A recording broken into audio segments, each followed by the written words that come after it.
शैलेश सिंह ओडिशार मयूरभंज जिलार रायरमपुर आसी देखु मोर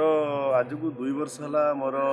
स्पाइनाल कॉर्ड आ अंटा प्रोब्लेम थिला वो बहुत आज्ञा कष्ट पाऊँ ओडिशार प्राय 4 बहुत आड़ हॉस्पिटल मुझे आयुर्वेदिक एलोपैथिक होमियोपैथिक सब मु ट्रीटमेंट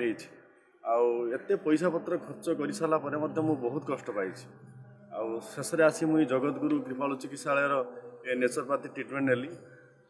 नेला 7 दिन भितर मुझे रिलीफ पाई मुझे वार्ड्स भी एक्सप्रेस करें संपूर्ण बर्तमान पूरा सुस्थ अच्छी मु भगवान को डाकुची ए संस्था बहुत आग को डेभलप करूँ सब लोक मैंने उपकृत हूँ ए संस्था सहित जोड़ी हेले भी समस्त बेनिफिट पाइपर आठिकार जो स्टाफ आठिकार जो मेसीनारी जी सब रही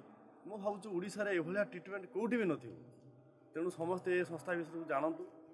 समस्ते आसतु समस्ते लाभवान